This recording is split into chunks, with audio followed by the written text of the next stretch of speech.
priorities for 2021. We do have a full agenda tonight, so I do want to go ahead and get started. And I also want to take a moment just to lay out the ground rules for this evening. This meeting will be bilingual. I will Carmen Martinez from my team will present the same content in Spanish. Carmen, do you want to say hello? Hi, I'm Carmen Martinez with Southwest Region. Great. And so, yeah, so please stay muted while others are speaking and raise your hand at any time if you wish to speak. You can also use the chat and Q&A functions on Zoom. We are also recording this meeting and I will post it online within the next week. Carmen? Okay. Quiero tomar un minuto para establecer las reglas básicas para esta noche. Esta reunión será bilingüe. Primero presentaremos en inglés y luego yo, Carmen, presentaré lo mismo en español. Por favor, manténganse en silencio mientras otros están hablando y levante la mano en cualquier momento que desee hablar. También puede utilizar las funciones de chat y preguntas y respuestas de Zoom. También estaremos grabando esta reunión y publicaremos en línea dentro de esta próxima semana.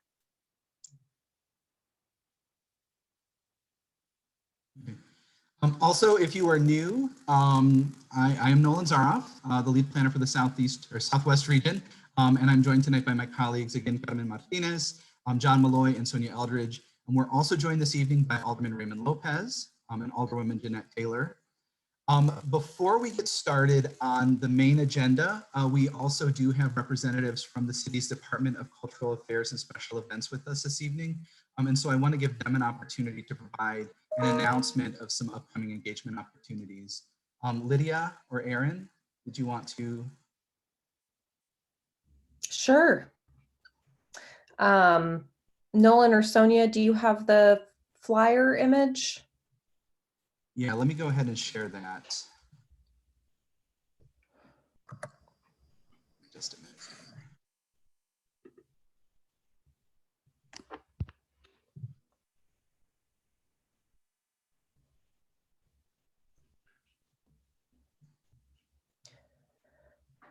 Thanks. And as I'm talking, if you want to scroll down, we have it in English and in Spanish. Hello, good evening, everyone. Happy Tuesday. It's wonderful to see more and more familiar names on this call. My name's Lydia Ross, and I'm the Director of Public Art for the city's Department of Cultural Affairs and Special Events. If you have been to Invest Roundtables, you've probably heard me and Aaron talk a lot about public artwork in New City Back of the Yards and different ways that DCASE is partnering with DPD to bring more public art and arts and culture to your area in partnership with our artist in residence who, hi, Fernando Ramirez, I see you're on the call. Over the next year, we're going to be really excited to work with you in partnership with Fernando Ramirez, a local and lifelong resident of New City Back of the Yards, along with his colleagues at Project Onward, to do a variety of community engagement, starting really from the ground up of visions for arts and culture in New City Back of the Yards.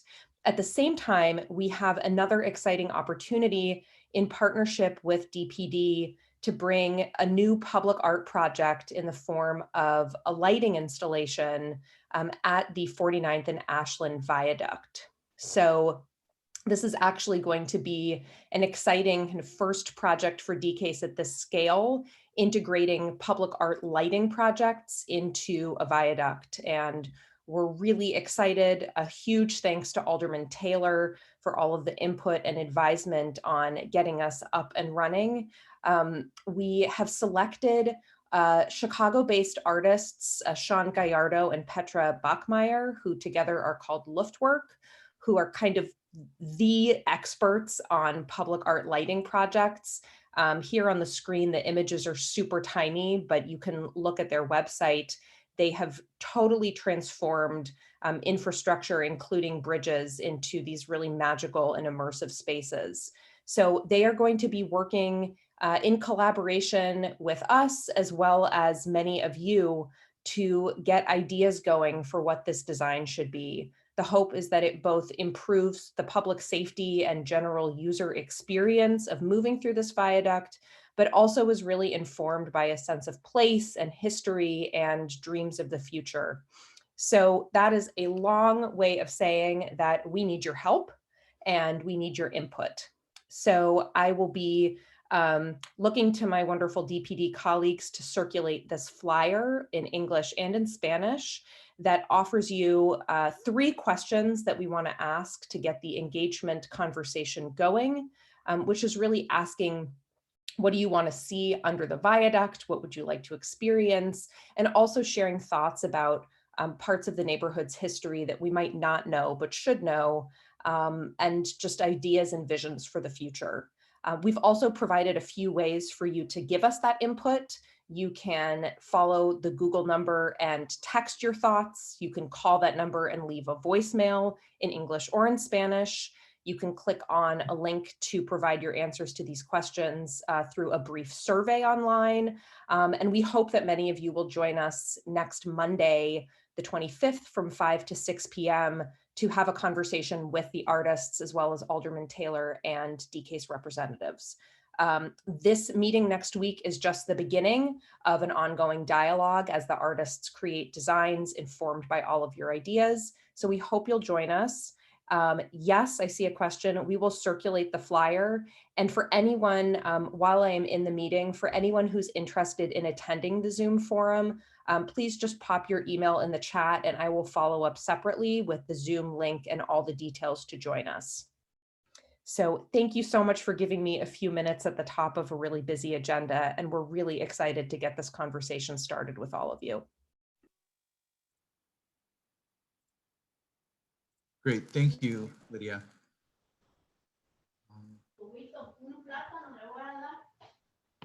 I do want to pause if anyone has any questions. Hello, everybody. My name is Alfonso Garcia. Hello. And I don't know, I've just been wondering, you know, maybe the neighbors forgot about it, or I don't know. Or maybe they got wrong information. I'm not sure what's going on right now. I'm sorry, what is your question?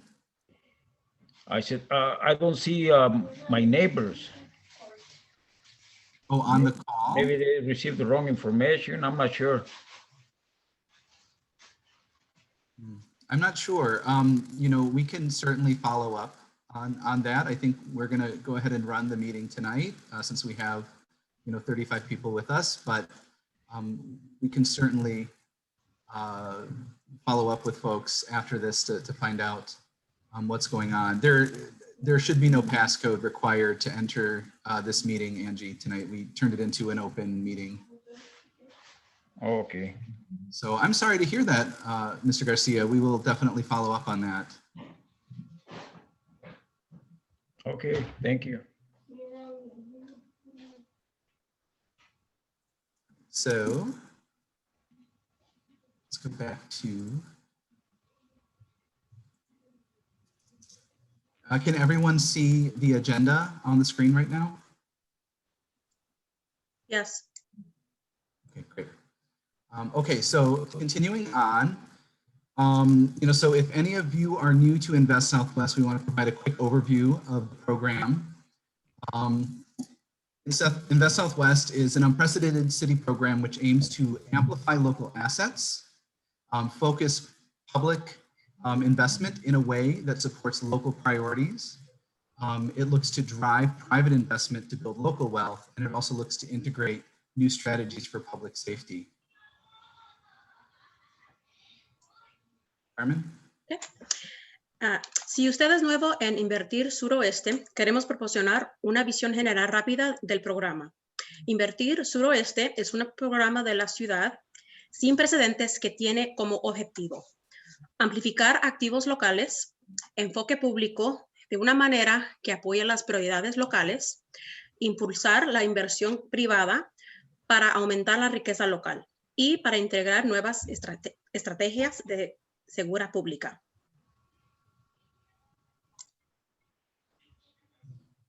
And Invest Southwest focuses on key commercial corridors in order to build from areas of strength to spur investment in the broader community. For New City and Back of the Yards, these key corridors are 47th Street and Ashland Avenue. Invertir suroeste se centra en corredores comerciales clave, con el fin de construir a partir de la fuerza de las áreas para estimular la inversión en la comunidad general. Para la nueva ciudad y los corredores claves son la calle de 47 y Ashland Avenue. It also builds on what we've heard from past plans and studies for the community, like the 2014 Quality of Life Plan and other community visioning meetings. También se basa en lo que hemos escuchado de planes y estudios anteriores para la comunidad, como el Plan de Calidad de Vida en 2014 y otras reuniones de visiones comunitarios. And Invest Southwest is focusing primarily on physical investments, including things like upgrading infrastructure in the public realm, investing in opportunity sites, like the development site we're going to discuss at 47th and Justine, supporting local businesses and entrepreneurs, and also identifying other priorities with input from the community. Invertir suroeste se centra principalmente en las inversiones fiscales, incluyendo actualizando de la infraestructura y el ámbito público, invertir en sitios de oportunidad, apoyo a las empresas y emprendedores locales y las prioridades que se identifican con las aportaciones de la comunidad. We also have monthly neighborhood roundtable meetings, which serve as a forum for city departments and local stakeholders to connect on priorities and projects. También tenemos reuniones mensuales que sirven como un foro para que los departamentos de la ciudad y las partes interesadas locales se conecten con prioridades y proyectos. And so one of those projects that we've been discussing over the past several months is this request for proposals for the development of city-owned land at the southeast corner of 47th and Justine. Así que uno de esos proyectos que hemos estado discutiendo en los últimos meses es la solicitud de propuestas para el desarrollo de las tierras de propiedad de la ciudad en la esquina de sureste de la 47 y Justine. And so what are these Invest Southwest RFPs? They're really a way for the city to solicit development proposals for city-owned land and other property in the Invest Southwest corridors. And these RFPs include neighborhood vision and goals. And that neighborhood vision and goals has been informed by conversations with local stakeholders, the neighborhood roundtables, visioning sessions with the community. And these RFPs also look to suggest a menu of uses to illustrate urbanism principles, or principles of good urbanism and good planning, and also to assess financial feasibility and necessary incentives that might be required to make a project feasible. ¿Cuáles son las propuestas en la iniciativa de invertir en suroeste? Una solicitud de propuesta es una forma de solicitar propuestas de desarrollo para tierras de propiedad en la ciudad. El Departamento de Planificación y Desarrollo está desarrollando y lanzando solicitudes para cada uno de los corredores Invertir Suroeste en toda la ciudad, incluyendo su comunidad. A diferencia de una solicitud típica, estos basados en Invertir Suroeste incluyen visiones y metas del vecindario según lo articulado por las partes interesadas de la comunidad y en las discusiones de la comunidad que hemos tenido cada mes. Aunque esta visión y objetivos también deben conciliarse con la viabilidad, perdón, ¿cuál es la palabra? Viabilidad financiera. And this here is the site in question that we've been discussing over the last several neighborhood roundtables and visioning sessions, which is currently being used as an informal parking lot and is across the street from a building that the community has identified as a nuisance. Estas solicitudes también sugieren un menú de usos potenciales, identificados por la comunidad e ilustrado buenos principios de diseño urbano. Por último, estas solicitudes evalúan la viabilidad financiera y seguirán los incentivos necesarios por el fin de hacer que este desarrollo funcione. And so we want to take some time this evening to answer two of the main questions we have received regarding 47th and Justine. And of course, we'll have time to answer more questions from you all tonight too. But the first question is really, why was 47th and Justine selected? And of course, this is a city, a vacant city-owned land, so it has fewer hurdles to development than a privately owned property. But 47th and Justine was also identified in past plans and by local stakeholders at the Invest Southwest kickoff meeting and neighborhood roundtables. It's also close to the heart of commercial activity at 47th and Ashland, and it has the potential to spur additional development along the corridor and east of Ashland Avenue.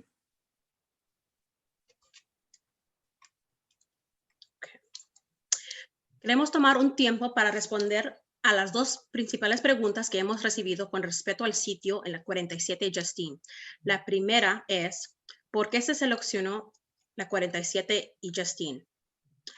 Por supuesto, esta propiedad de la ciudad está vacía, por lo que tiene menos obstáculos para el desarrollo de una propiedad privada.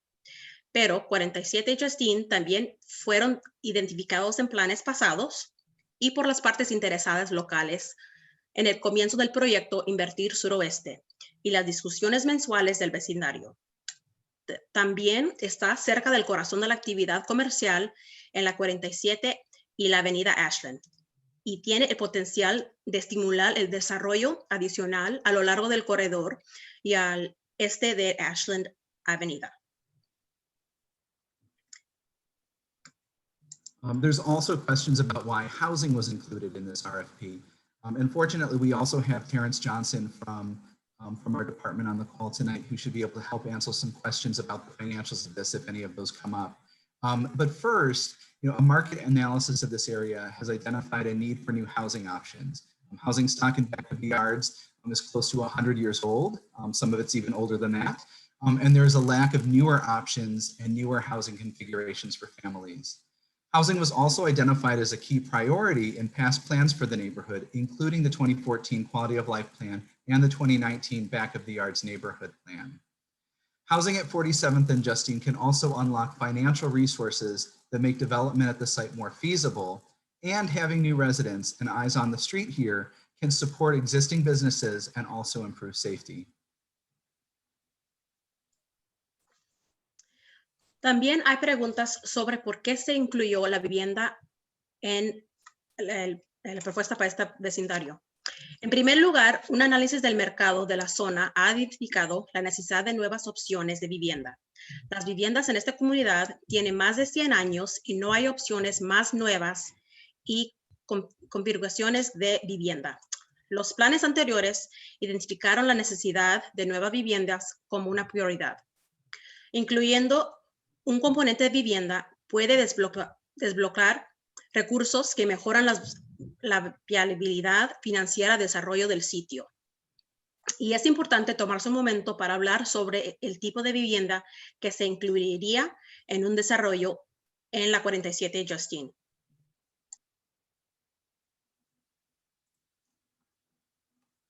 And it's also important to take a moment to talk about what kind of housing would be included in a development at 47th and Justine. And so we're talking about up to 50 rental units of housing on the site. We're talking about a mix of sizes, including 3-bedroom and 4-bedroom apartments for families. And we're also talking about housing that is affordable for local families and local residents. This would not be public housing. This would not be Chicago Housing Authority. This would be housing that's affordable at income levels that already exist in the community.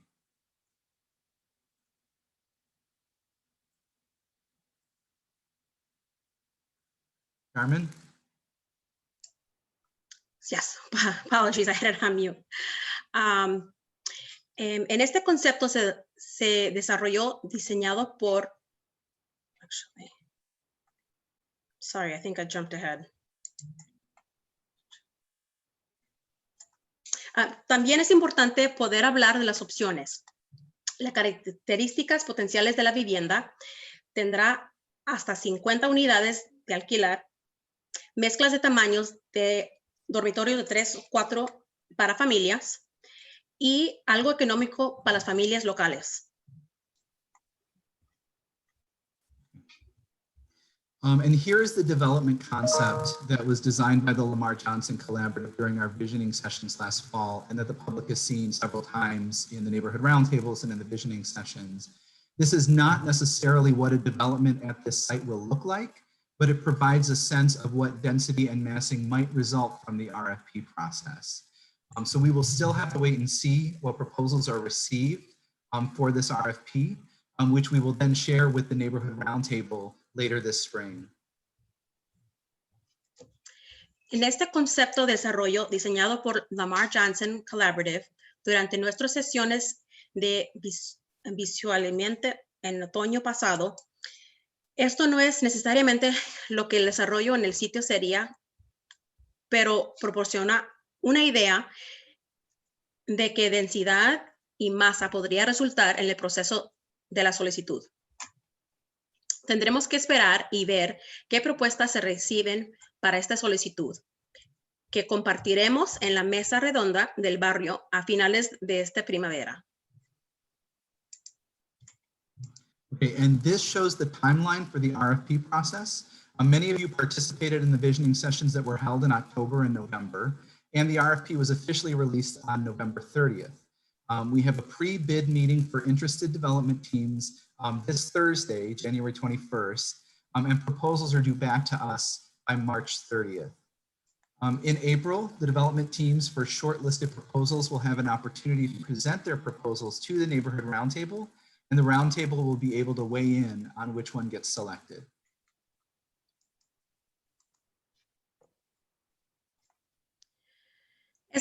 Este muestra de línea de tipo para el proceso de la solicitud. Muchos de ustedes participaron en las sesiones visionado que se llevaron a cabo en octubre y noviembre, y la solicitud fue lanzada oficialmente del 30 de noviembre. Tenemos una reunión previa a la licitación para los equipos de desarrollo interesados el 21 de enero y las propuestas se devalúan antes del 30 de marzo. En abril, los equipos de desarrollo para propuestas preseleccionadas tendrán la oportunidad de presentar sus propuestas en la mesa redonda del vecindario. Y la mesa redonda podrá superar en cuál se selecciona. Okay, so with that, I actually want to pause here and give folks an opportunity to ask any questions or provide any comments. Carmen, if you want to kind of say that in Spanish for us as well. And I would say, you know, if you have a question, feel free to raise your hand, and Sonia will call on folks, and then you can unmute yourself and ask your question, and we'll go from there. If you need translation, Carmen's available to do that. Okay. Vamos a tomar un momento para, si hay preguntas, si alguien tiene comentario, ahora vamos a tomar unos minutos para poder darle oportunidad a alguien si tiene pregunta o quiere que repitamos algo.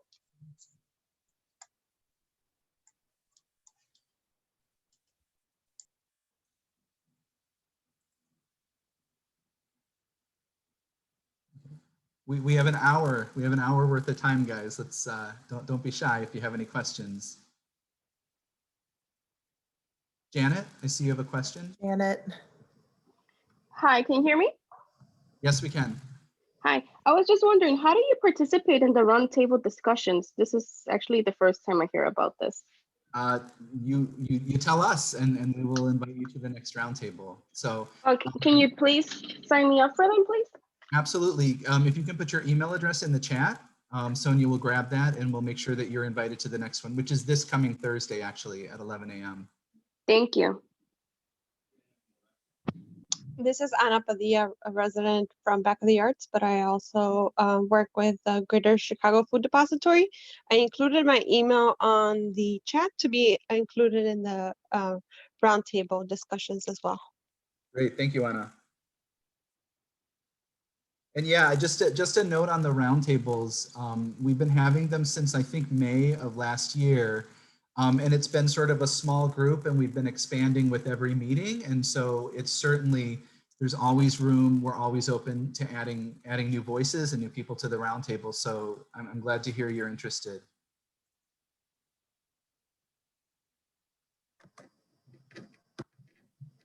Can I add something else? Uh, um, I was just wondering, would this plan do anything to address what goes on around that street? There's a hotel and there's always questionable things going around there. So I don't know if this will be addressed. Yeah, so that's a good point. That is something that we've heard over and over again. I think one of our hopes in Invest Southwest and doing this development at 47th and Justine, first of all, having a new building at 47th and Justine with new residents, with businesses on the ground floor, with new activity, hopefully will discourage some of the nuisance activity that's happening across the street. We were also talking in 2021 about, looking at public realm improvements, so improvements to the sidewalks and the streetscape and lighting and fixtures like that. And all of these types of investment will start to indicate, to folks that this is not the place, to be engaging in that type of activity. And so that's sort of our hope. But if we need to, have a conversation as well with other city departments on how we address activity that's happening at that hotel, I think we're happy to do that as well.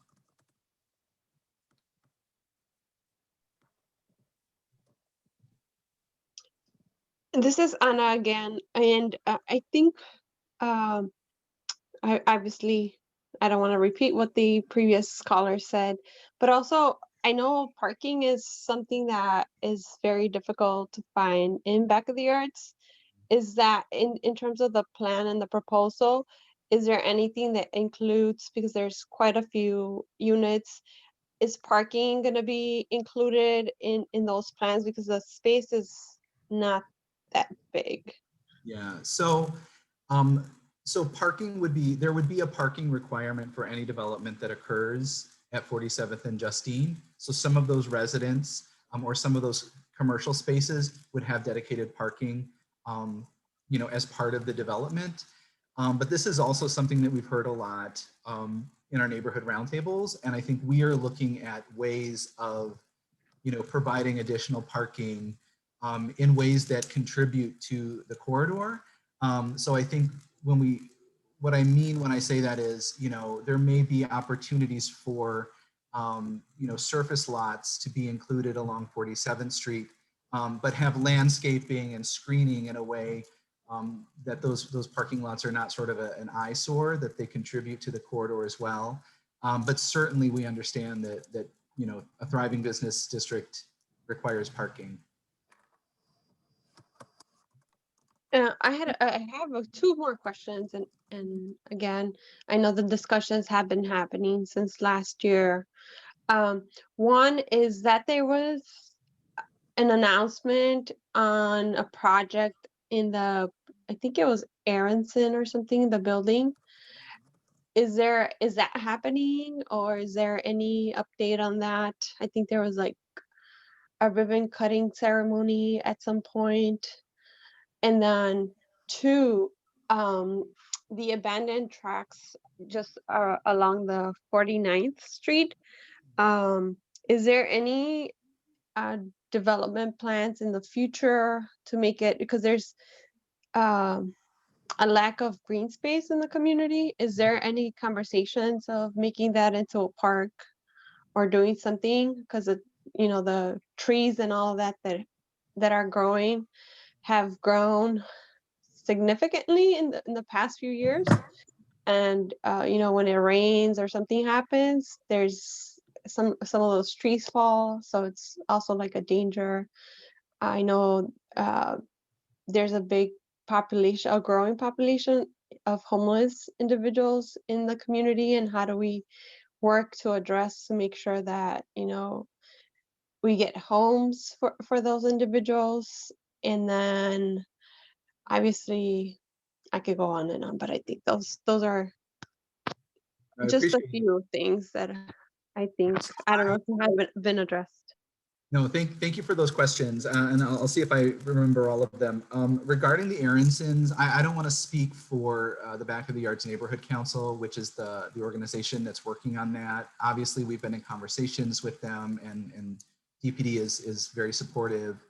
I don't know if anyone from BYNC, I don't see Craig on the call. What's that? I'm here. It's Craig Chico. Oh, you're passing as Fabiola this evening. Craig, Oh, do sorry. you want to speak to her? Sure. Real briefly, guys, from a 30,000 foot level, because it's a little premature to talk about, but we did acquire the site, and we do have plans for development that would include a lot of things. A commercial space on the first floor with some theater space, our new offices. We're intending to build a theater there. That's our original plan. That's our hopes. A community theater of about 200 seats. The Back of the Yards Neighborhood Council offices and some commercial space. I'm not sure what that is going to look like yet. As I said, it's premature, and a component of affordable housing.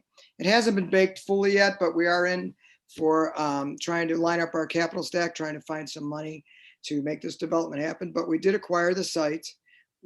We do own the land. The Back of the Yards Neighborhood Council will be a 50% partner in this development.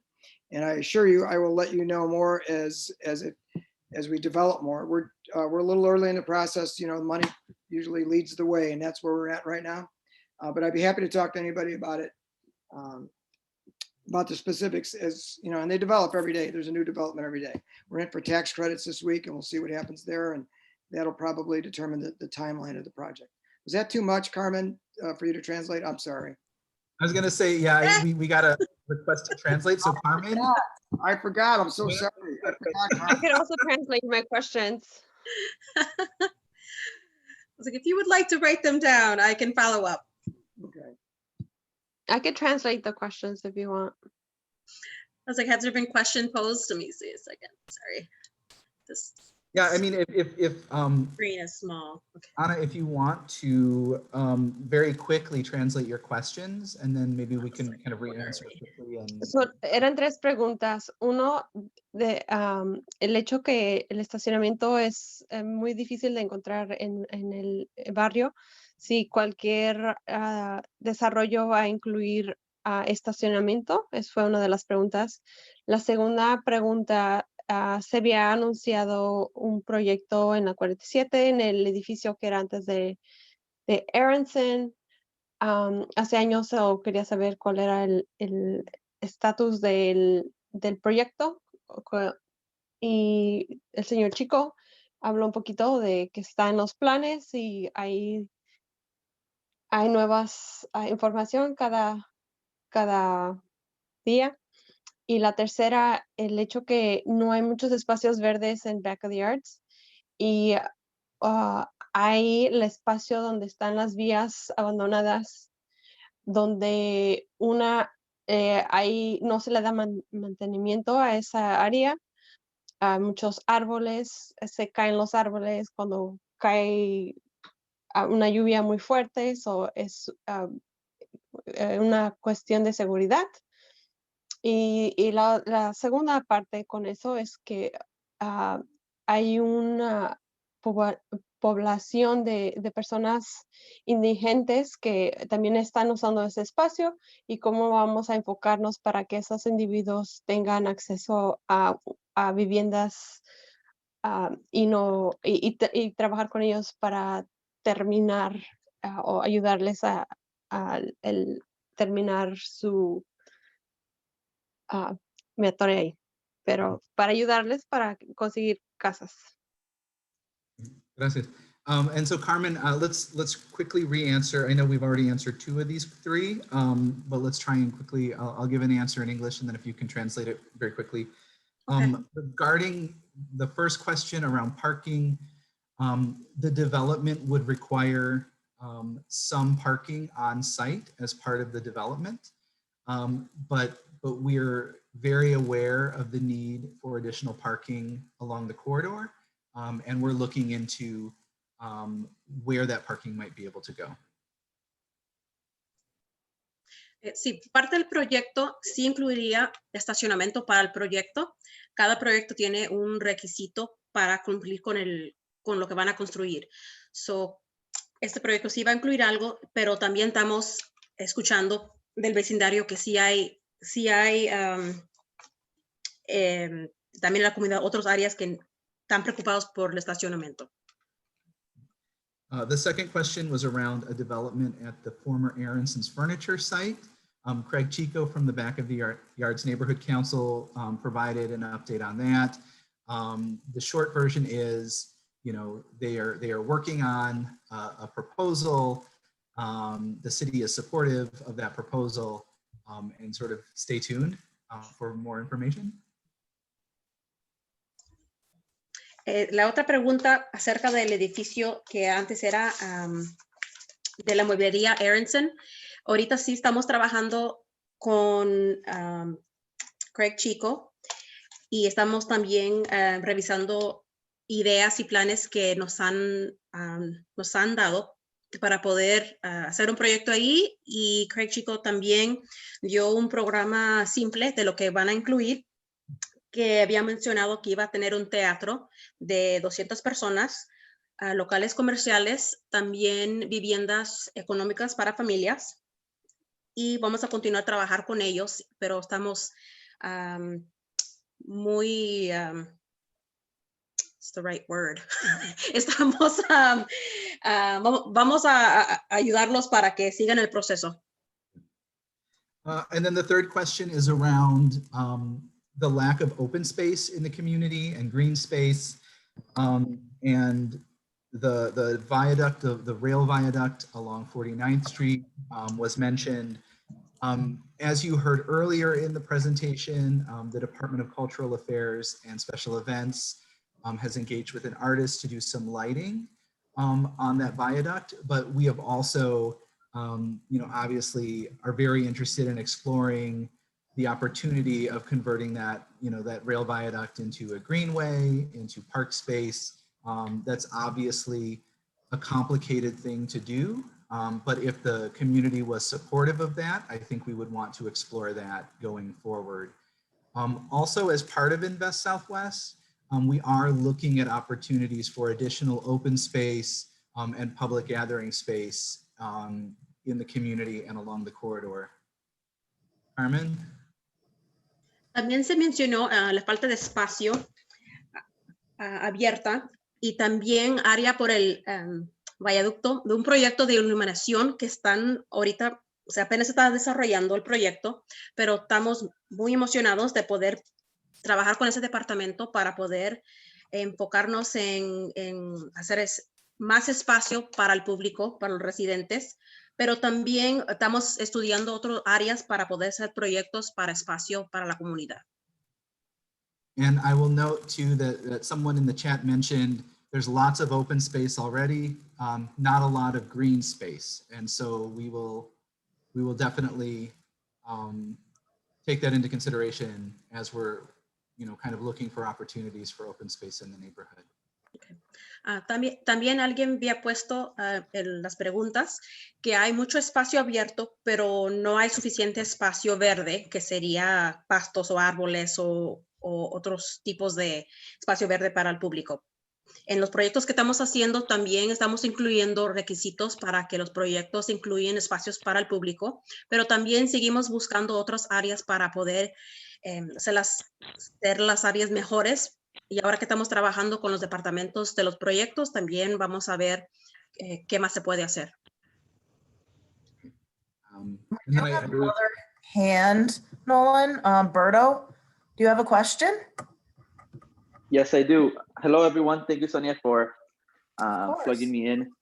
Yeah, I have two questions. Berto with Increase the Peace, and question is twofold. One is there's been a lot of conversation in the community regarding the library. Just want to clarify why this wouldn't be a good site for that library. I think that would be helpful.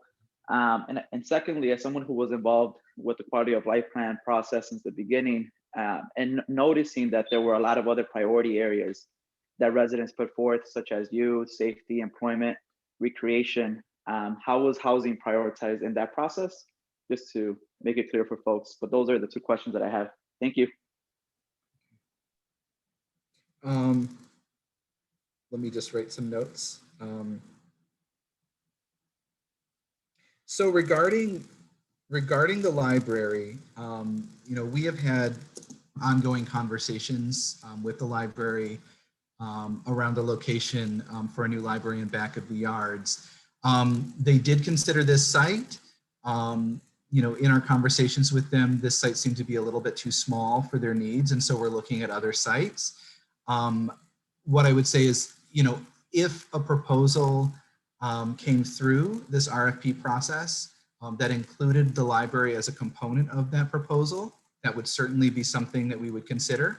But we are also continuing to work with the library to identify sites for them to locate in back of the yard. So just because this site may not be where the library goes, that doesn't mean that the conversation is over or that the library is not going to locate in back of the yards. Carmen? Okay. La primera pregunta era, ¿por qué este sitio no fue seleccionado para la librería? La comunidad en varias ocasiones ha mencionado que quieren una librería, pero este sitio no fue seleccionado, primero porque nosotros hemos tenido conversaciones con la librería, pero este sitio está un poquito chiquito para lo que ellos necesitaban. También la pregunta que hemos también solucionado con ellos, también que el estacionamiento también sería un problema. No es que la librería no va a venir a la comunidad, pero quizás este sitio quizás no es el mejor sitio para una librería, aunque no vaya a estar aquí, o si alguien quiere incluirlo en la respuesta que hicimos en las solicitaciones, no requiere que, no, perdón, no quiere decir que no va a venir a la comunidad, pero quizás hay otro lugar mejor, o si alguien incluye en su solicitud para las propuestas, sí podríamos verlo, pero alguien tendría que traer eso cuando responden a la solicitud. The second question is basically, how was housing prioritized at this site? Given that the quality of life plan identifies a number of different priorities. And I think there's sort of two answers to that question. One is that, you know, in developing the RFP for this site, it was important to identify uses that can sort of pencil out, that make financial sense. And so housing was identified, you know, not only is it identified as a need in a number of different ways, but it was also identified as one way to make a development at this site financially possible. And so, you know, a building with a bunch of sort of nonprofit uses is not something that necessarily, you know, may not be proposed by a developer, but something with a housing component could be. The other answer is that just because some of those other priorities are not being addressed or fulfilled at 47th and Justine, that doesn't mean that we're not still pursuing those as priorities for Invest Southwest. And so not everything can happen on one site. So we have to find other locations for some of these other priorities. And that's something that we continue to do, and we continue to work, or want to continue to work with the neighborhood roundtables and community stakeholders to identify those opportunities. That was a lot, Carmen, I'm sorry. I will do my very best. La pregunta era acerca de las viviendas y por qué aquí se identificó el sitio para tener viviendas. Parte de este proyecto para tener viviendas era una oportunidad para ayudar para que el proyecto se pudiera desarrollar. Y teniendo viviendas ayuda poder en la área financiera para que el proyecto sí se pueda desarrollar aquí. Si la comunidad tiene otros programas o otras cosas que quieren traer a la comunidad. No quiere decir que no se puede traer, solo que en este sitio el espacio no puede poner todo.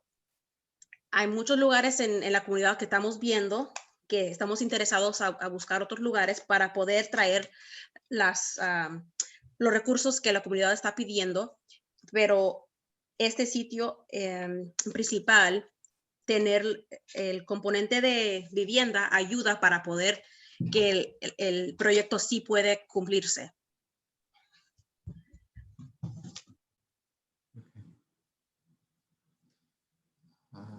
Okay, I see Randall Hunt has his hand raised next. Yep. Good morning. How you guys doing? Good evening. How are you? I'm okie dokie. To address some of the concerns about green space from, I guess, definitely from like Damon all the way to Racine, there are more than several lots, anywhere from a single lot to, I know, like 3 or 4 different lots, spaces that are available. Well, I don't know if they're available, but they're there. And I know for at least 15, 20 years, nothing's been there. So to address some of those owners probably to use those spaces, I mean, I've seen many of spaces used from, like I say, a single lot on up throughout Chicago and the suburbs for green space. It doesn't have to be a massive park like we have, you know, in some of our schools or anything like that, but just a lot where there's seating, a little bit of grass for kids to run around, maybe a fountain or something like that even. I think to look at those locations could be kind of helpful. Also at Racine and 47th Street, right next to the stockyards, just east of Popeyes. Mhm. There is not a huge section, but a decent section of greenery. And I know it's for the stockyards, and I know they have a train that comes through there, but a decent metal fence to go along that train line would alleviate a decent amount of green space for a park or something like that on that end of 47th Street. As well as you may look into, I know that from Ashland towards Western, they did a lot of smaller trees. Mhm. To continue that east of Ashland and possibly add wrought iron benches along the way, just have them, you have to drill them into the concrete or whatever else like that. But I think seating, I know for me helps, like, if you're walking down the street with a sandwich or something like that, or you just want to relax for a second, to be able to sit down. I think that would kind of at least simulate more greenery and more relaxing space along the corridor. Yeah. Thank you. Just a thought. Those are great ideas. I think to your first point about some of the vacant lots along 47th Street, those are all privately owned. And so there will be a question of, will those private property owners be willing to consider open space? And so that's a conversation we'll have to have. But I think that's a really good suggestion. As you get into the neighborhood, into some of the residential streets, the city does own some vacant lots. And so there might be an opportunity there. I will also say that, we've been having conversations with the Chicago Department of Transportation, with CDOT, around some public realm improvements along 47th Street in Ashland. And so that could include extending those trees, extending street furniture like benches that you mentioned. And so that's certainly something that we're considering and that we're hoping to sort of tee up for conversation this year. Carmen? Very cool. Thank you for your question, though. El comentario fue que hay muchos lotes disponibles para espacio verde. Él notó que hay muchos lotes que podría ser uso de espacio verde, que no tiene que ser masivo, podría ser lugares para sentar, jugar, espacios chiquitos para que los niños pudieran jugar, pero también se puede hacer espacios verdes que no sean muy grandes. Al este de la avenida Ashland, también se podría poner varios locales, también se podrían poner como espacios para sentarse. También se podía forrar con hierro y poder tener espacio para que la gente se pudiera sentar, comer, caminar, y quizás eso pueda desarrollar otros lugares, espacios verdes. Se notó que muchos de esos lotes son privados, los espacios no son de la ciudad, pero también hay lugares que son de la ciudad de Chicago. Pero conversaciones con los dueños privados también, quizás eso puede ser una conversación en el futuro. Las áreas privadas sí se necesitarán conversación, pero eso es algo que podríamos continuar hablando con la comunidad. Okay, we do have some more hands, but first I'm going to take a minute here to read some of the comments that folks have been posting over the last minute or so. So from Araceli, we have when we were discussing the library siting, one thing that is missing in this section of the neighborhood is a community anchor, which is something that a library would help solve. Absolutely, Araceli. So we are looking at, like Nolan said, we are looking at sites all along 47th and Ashland, and actually, some of the sites that are of most interest right now are east of Ashland. Just putting that out there. And then Angie had a comment referring to Randall Hunt's remark about the green space east of the Popeyes. Mhm. She said that space is west of Racine to the east of Loomis. And then Alderman Taylor had a remark as well. I just lost it. My apologies. She said, I just lost it there. She said a lot of the land cannot be built on. I think she was referring to that area. If I'm not right on that one, Alderman, please correct me. Then we had shout out to Randall. Let's see. My scroll keeps going. And then a dog park. The dog park, sorry. Here we go. What about a dog park from Carolina? Many neighbors have dogs and they can use the dog park instead of the streets or the schools. And then Eric Olson from Hamline Elementary. Speaking for Hamline, we are very interested in seeing developments in this area. How can we get support from the city for playground renovations? Sorry, guys, I keep, for whatever reason, my scroll is playground renovations and tree planting. So we do have a hand that's been up a while. Janet Tapia and then Araceli. Hi, I was just wondering how can the community participate in the site selection process for the library? You mentioned that you're looking at sites east of Ashland. Are you gonna give us a list, and will the community be able to pick from a list, or how can the community send suggestions? No, that's a good question. I will bring, so that really, at the end of the day, that's up to the Chicago Public Libraries.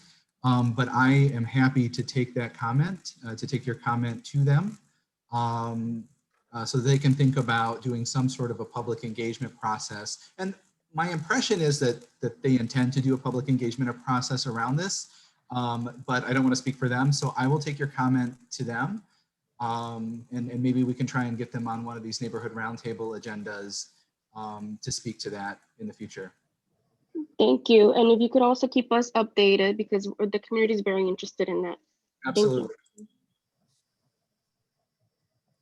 And then Araceli, do you have a question? Yes, I've got a couple of quick questions for you. So the first is a follow-up from earlier when you were saying that CHA isn't being considered for the housing component of this project, but I do want to push back a little further and see if you have any ideas as to who you will be partnering with and how you will be prioritizing the families from Back of the Yards and New City. So great. So you said you have a few questions. So let's take them one at a time. And if you want to ask, and I'll answer, and then we'll have Carmen translate. And then Terrence, if we get in the weeds on any of these, Terrence can jump in. This is the city is not partnering with a housing management company or a housing developer on this. This is, developers are proposing development projects to us. And so they will identify how the housing is built out. In most cases, and Terrence, correct, feel free to jump in. I would think in pretty much all cases of affordable housing, it's really that the developer will receive financial assistance to build out those housing units and may manage the property themselves. This isn't, it won't be the Chicago Housing Authority coming in and managing the property. It really is, the housing developer that proposes the development who will be doing that. Does that answer your question?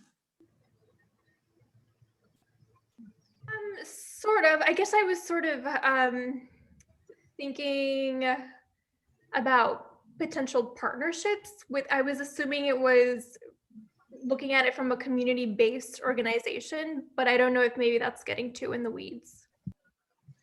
I mean, I think our RFP process, and I think we would encourage developers to reach out to local organizations to partner. But that's not something that DPD takes the lead in. That's something that those proposals would have to do.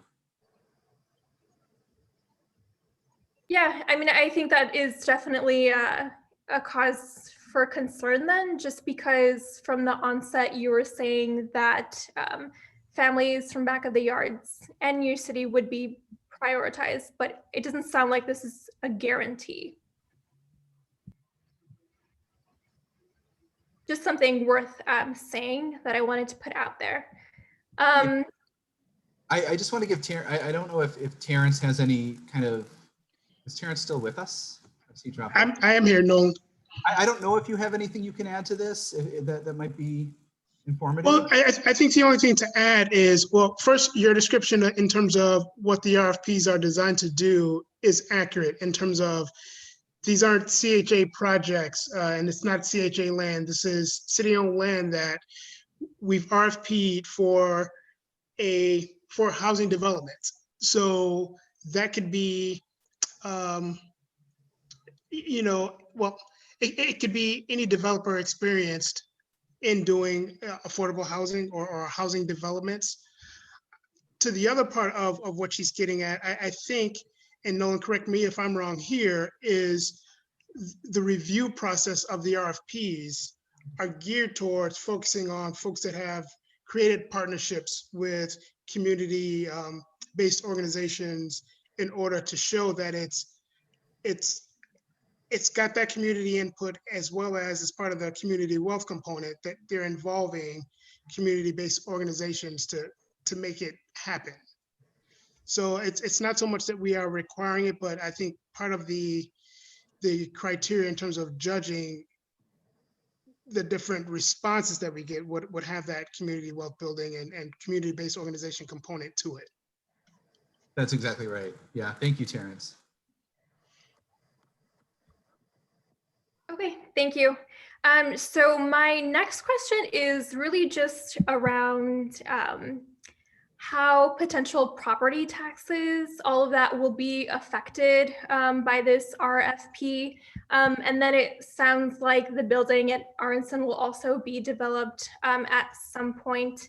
And I ask this question just because, I mean, 2008, 2009 was not so long ago, and many homeowners here in back of the yards lost their homes during that crisis.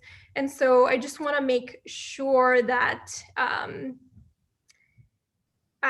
sort of all this development that is happening, I mean, that we're still taking into consideration, right, the community members who will be affected by all of this development.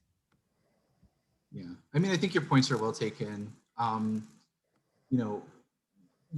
Obviously a development is going to, increase the property value for that property.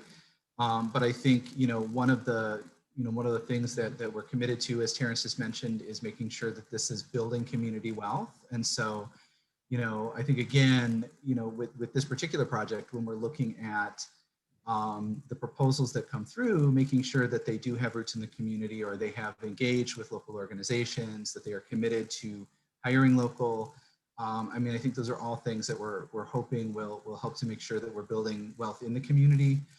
I can't speak to the Aaronson's development, but again, I think, that's another property that has sat sort of, inactive for a number of years. And I think seeing something new developed there is only a benefit to the community and to the corridor.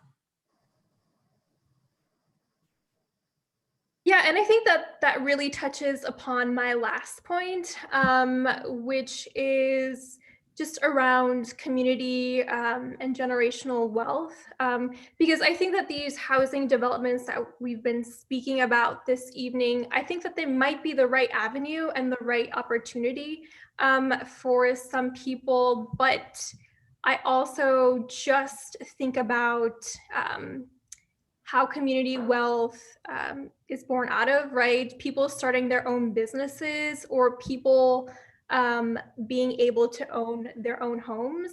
And I'm not sure that either of these housing developments are a step in the right direction. I mean, it sounds like there is community input at some point, but yeah, that's just a concern that I think I want to share. No, I appreciate that. Thank you for sharing that. And I think it is also about, identifying a range of opportunities. And so, this particular site, the Aronson site, if housing is developed there, that's one type of housing opportunity for the community. But I also know that the Resurrection Project is working in the community to kind of do rent-to-own opportunities in the neighborhoods. And so that's another way of building community wealth and getting people into ownership. And so there's a lot of different ways to go about this. These are just two projects, but we're trying to look at the big picture and make sure that we're kind of coordinating with those other initiatives that are underway as well. Yeah, great, thanks. I think that was it for me. Great. Thank you, Araceli. We do have some more hands, Nolan. Let's see here. I think Janet was next. Janet? Oh, I asked my question already. Thank you. Oh, sorry. Thank you. Berto, then. Do you have another question, Berto? Yeah, just a quick follow-up to the questions, and thank you all, by the way, for answering these questions. I think it's really important to have community input in developments like these. And I was just wondering, where in the RFP or where in the process can we ensure that, because I understand that housing makes it more feasible because it unlocks certain funds that would make this project possible. And I also can't help but wonder where the community priority areas that have already been, asserted in the quality of life plan, where in the process could those be voiced? And for instance, how can we make sure that this is not just a housing project, but it's a multifaceted project where other community priority areas are addressed, whether that's youth, employment, I think Araceli mentioned entrepreneurial services, et cetera. Where can we voice, so to sum it up, where can we voice that in the process to make sure that those community priority areas are addressed, and that it's something that the community sees as a need? Yeah, so this is where you voice it, and at the neighborhood roundtables as well. Regarding this RFP, we had two 90-minute engagement sessions. We talked about this at 3 or 4 neighborhood roundtables, and so we've heard a lot of this, and a lot of these ideas have already been incorporated into the RFP. And so that was one step. That was one way that some of these ideas could be voiced and have been incorporated. But once we receive proposals back at the end of March, we'll be bringing those proposals to the neighborhood roundtables, and kind of, the shortlisted proposals will also have an opportunity to present to the neighborhood roundtables. And so that'll be another opportunity to make sure that whatever proposal gets selected is getting as close as possible, right? Or checking as many boxes as possible recognizing that, again, we may not be able to achieve everything on this one site, but can we get to a development or a proposal that checks enough boxes or most of the boxes, or at least moves us in the right direction? And so I think that's how we do this. And I think, you know, as we continue to have these neighborhood roundtables in 2021, I think the hope is that we do have an opportunity for me to talk less and for you guys to talk more, and for us to understand what some of those priorities are so we can start to act on those as well. I think this also gets to a comment that we received in the chat from Priscilla Gonzalez, asking, like, why does it have to have housing? And if we received a proposal with better usage or better program, but with no housing, could that be chosen? The answer is yes. If we receive a proposal that is financially feasible, that meets the requirements of the RFP, and that the community and the city determine is the best proposal, and it doesn't have housing, that's okay too. But we understand that housing, again, to your point, Berto, like, unlocks a lot of resources that, you know, a development without housing may not be able to take advantage of. So, but yeah, I think we need to see what comes back at the end of March and then go from there. And we got another ask for translation. Carmen, buena suerte. I hope that you're...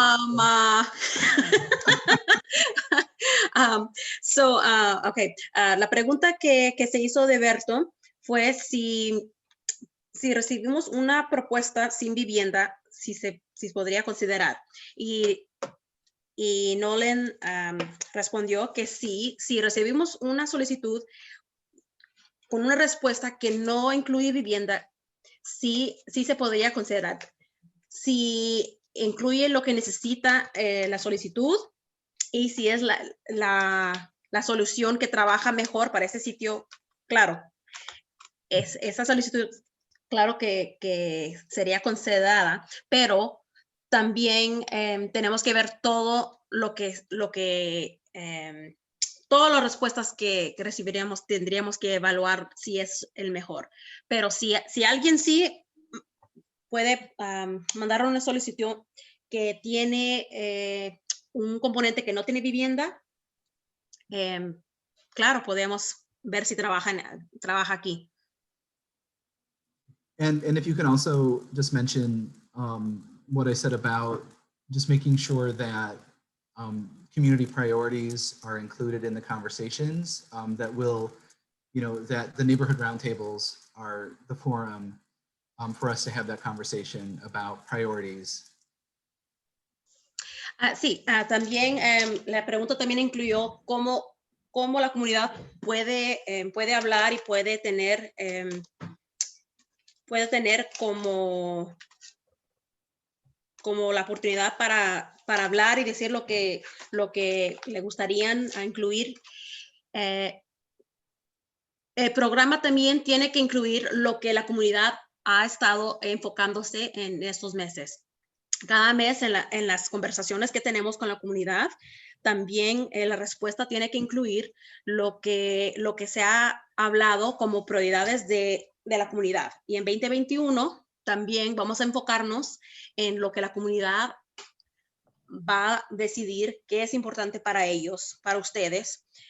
Pero cualquier propuesta que se incluye para este sitio, claro, tiene que incluir también lo que ha dicho la comunidad que es importante para ellos. Thank you. It looks like we have another question from Ana Padilla. We have about 10 minutes left for everyone's reference. Anna? Back to the green space, and how do we make sure that, like, whatever green space is used, it's clean? There's a lot of, like, hazardous material, old buildings or whatever. How do we make sure that whatever gets built does not have any, like, contamination, lead or any of that? Would be one thing. And then two, how do we hold accountable any of the developers if they're using, whether it's TIF money or any other money to use construction that one, they maintain these buildings because there's a lot of slumlords in the community. And then two, how do we make sure that they keep it affordable for the community? Thank you. Terrence, are you able to answer the questions around kind of TIF? Sure, I can give it a shot. In terms of the, there was a few questions there. In terms of maintaining the affordability, because the capital stacks on these are going to be so complicated, I imagine that there's, not only are they going to receive TIF funds, but there'll be some housing resources that come from the Department of Housing as well.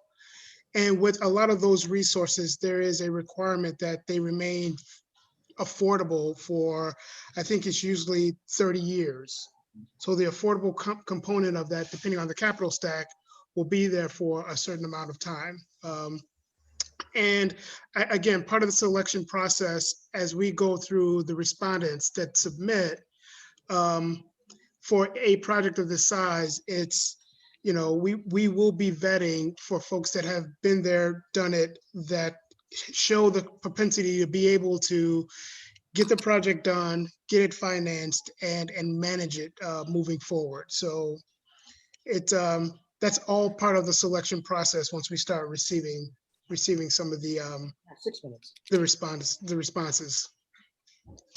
And just from a TIF perspective, there is an agreement that governs any funds that's paid out through TIF, that's got covenants that make sure that the folks that receive those funds adhere to those covenants over a 10-year period. So that will cover that as well. Standard. Terrence. Mhm.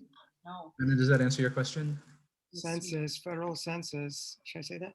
I don't want to get into a conversation with her, Fabi. Somebody's not muted. Okay.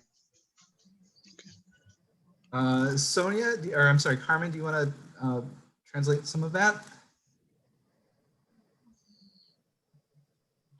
Yes. La pregunta es, ¿cómo nos aseguramos que los edificios serán seguros? ¿Cómo mantenemos que la unidad sean económicos? ¿Será necesario mantener al componente económico? Parte del proceso de la selección incluye evaluar que el proyecto incluye lo que fue parte de la solicitud de propuestas. Esos componentes del proyecto tienen años que tienen que estar incluidos cuando las solicitudes estén entregadas. Hay unos que son de 30 años, que las viviendas tienen que mantenerse a ese precio, y vamos a asegurarnos que todo lo que esté incluido en las solicitudes sí pueden mantener los requisitos.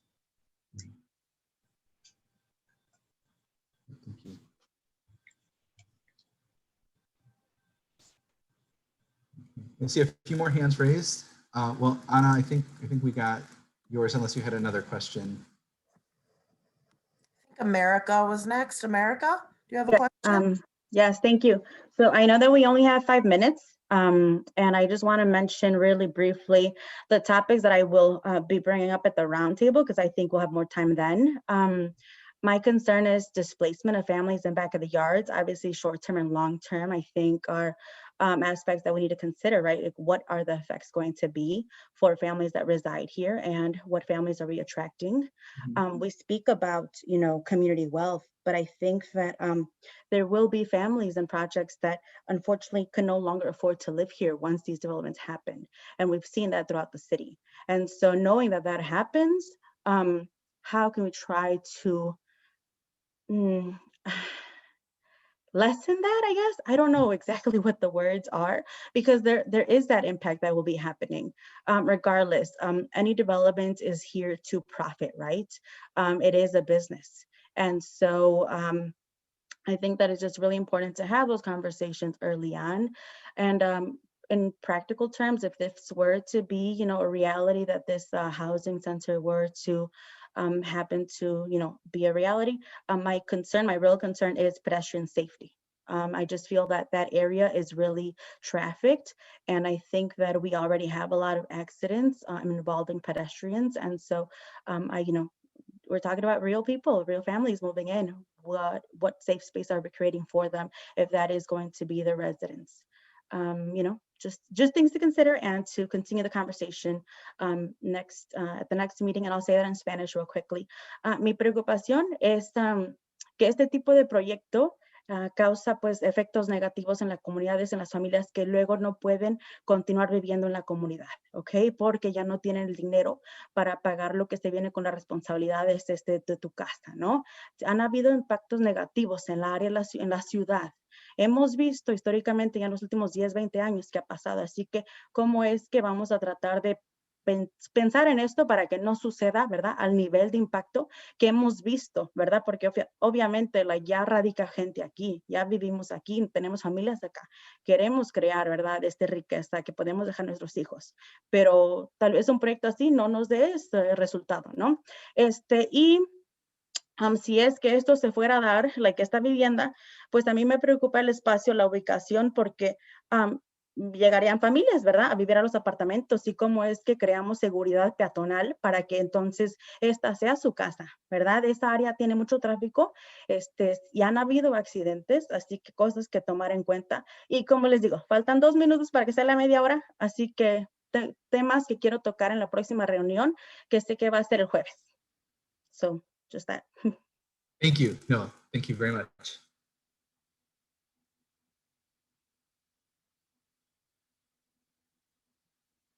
So I see one more hand raised, and we got a couple minutes left. Randall? Yeah, just a comment on the other comment regarding the green space and whether it's healthy or safe or not. Any green space is considerably a lot more than picking up cans, mowing the grass, or laying the grass and calling it a green space. It is a full development. Any and everything surrounding a green space would legally have to conform to any of the laws and regulations of any other development. So in regards to the safety and so forth, anything that's even being considered for a green space would have to go through those. And for the most part, from my understanding, most of the spaces are not considered where a gas station or tanks or anything else like that below the ground were installed at. This is just old residential. Yeah, I think that's right. I think there are two different kinds of green space, right? There's active, where people can recreate, children can play. There's passive green space, which also contributes. I think there's different models for both of those. And I think that we wouldn't want to have green space constructed in the community and not have identified a steward for that space, whether that's a local organization, whether that's the SSA, whether that's Green Corps or the Park District. We would want to identify someone who would maintain and take care of that space, so it is cared for and it is a benefit to the community and not just kind of collecting trash. I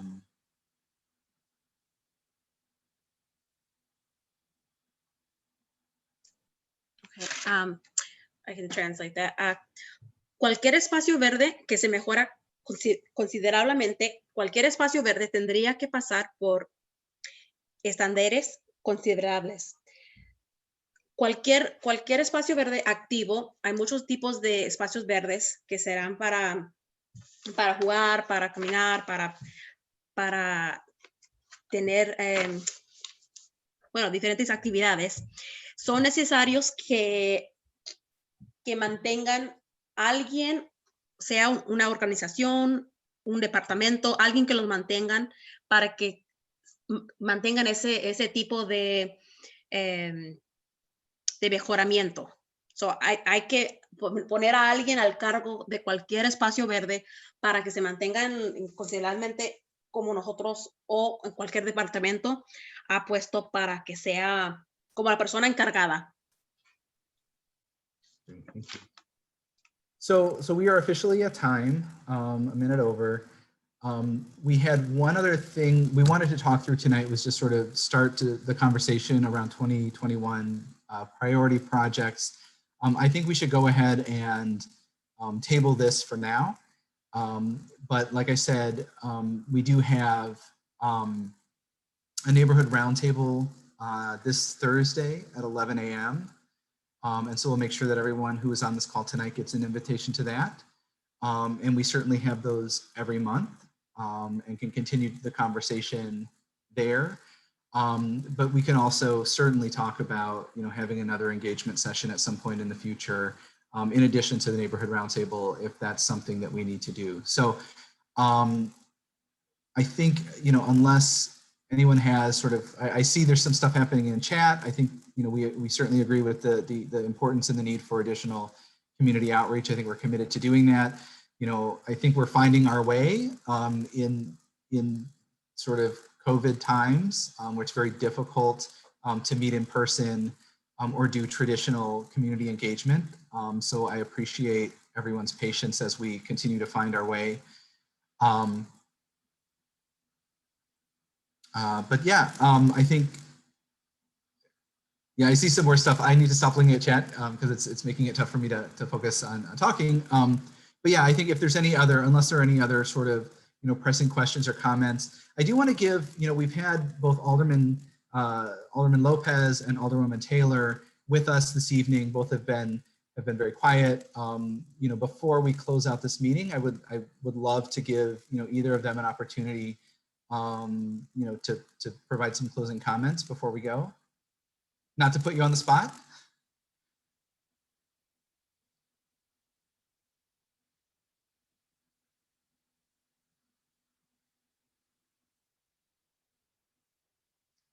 And hearing silence, I'm going to assume that we're good to go. So, again, I just want to thank everyone for taking the time this evening.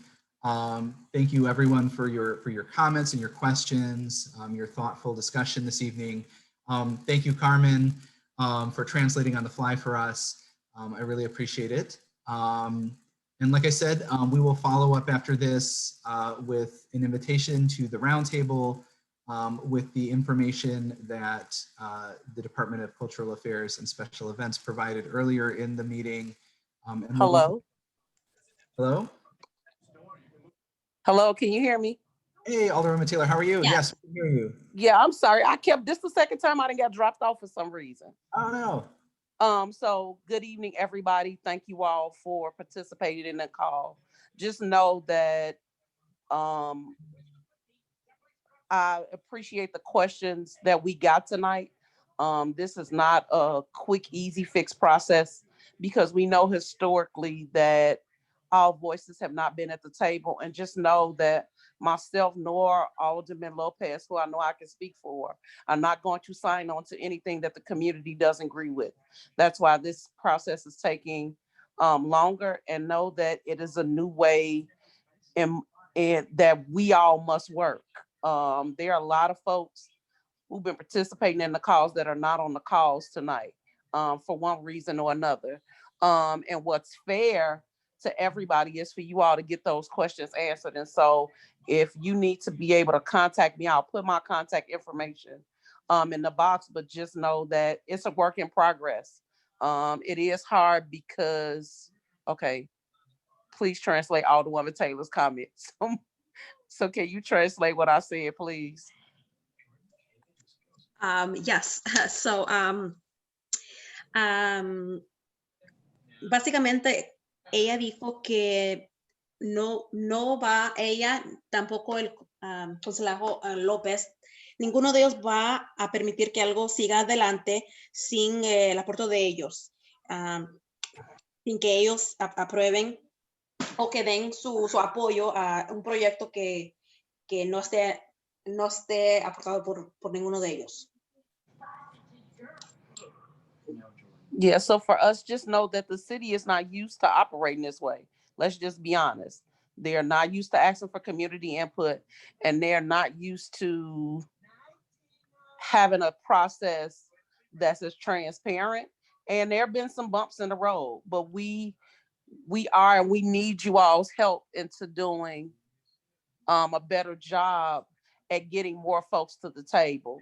We're not in the friendliest spaces, so it's hard to flyer and door knock because of COVID, but that is something that we are all willing to do, and make sure that we're reaching out to the rest of the stakeholders, because this is not something that one or two folks should put together. This should definitely be a community process.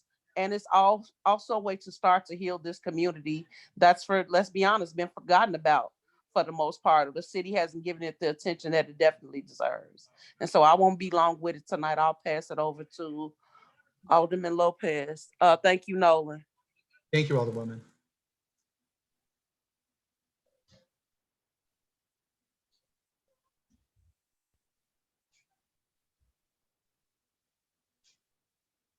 Alderman Lopez, did you have any closing comments?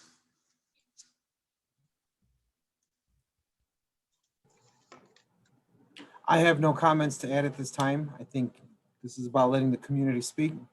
So they've had their opportunity to make their concerns known, and we'll continue the conversation On Thursday. about 2021. Yeah, that's right. All right, thank you very much. Thanks again, everyone, for joining us. Thank you, Carmen, for translating. I hope everyone has a good and restful evening. Thank you, everyone.